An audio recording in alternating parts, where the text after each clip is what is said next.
உங்களுக்கு எங்களை குறை சொல்லலைன்னா உங்களுக்கு தூக்கம் வராது. நாங்க உங்களுக்கு ஆட்டாப்பம் பெத்துட்டு இருக்குது உங்களை குறை சொல்றதுக்கு தானே. அதுக்கு தானே பெத்து விட்டுருக்காங்க. அதானே கேக்குறீங்க, அதானே கேள்வி வைக்கிறீங்க. அவன் ஞானசேகரனுக்கும் திராவிட முன்னேற்ற கழகத்துக்கு என்ன சம்பந்தம் இருக்கு? சம்பந்தம் இல்லாத அவன் வீட்டுல போயிட்டு உங்க மாசுப்பிரமணியம் பிரியாணி சாப்பிட்டாரா? ஆமா, பிரியாணி ருசியா இருந்தா எவன் வீட்டுல போய் யாரி சாப்பிட்டுருவீங்க? ஓசி பிரியாணி. ஒரு தொண்டன் அந்த ஏரியால இருக்கான். அவரு தொகுதி கொஞ்சம் பாலியல் வழக்குல இருக்கான், கொள்ளை அடிக்கிறான், காசு பணம் வச்சிருக்கான். அவன் தொகுதிக்கு உட்பட்ட ஏரியால இருக்கான். அதனால அவரு போறாரு வர்றாரு, தொகுதி போக்குவரத்துமா இருக்காரு. இதெல்லாம் போராடு வரான்னு அதான் அர்த்தம். இல்ல அதாவது நீங்க வார்த்தை ஜால விளையாட்டுல உங்க ஐயா கருணாநிதி மிஞ்சி எவனும் இல்ல.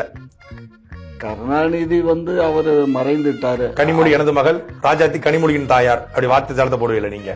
அதான் பானுமதி ஒன்றும் படிதாண்டா பத்தினி கிடையாது, நான் ஒண்ணு முட்டும் திறந்த முனிவனும் கிடையாது, வார்த்தை ஜாலத்தை போடுவீங்களா? இப்ப இது எதுக்கு திடீர்னு நீங்க கொண்டு சொல்றதுனால நான் சொல்றேன். இங்க பாருங்க, ஆசை 60 நாள், மோகம் 30 நாள். ஒரு பெண்ணுக்கும் ஆணுக்கும் ஆசை வந்தால் கலப்பு இருக்கலாம், அது ஒன்றும் தவறல்ல. உங்க ஐயா பெரியார் சொல்லியிருப்பாரு.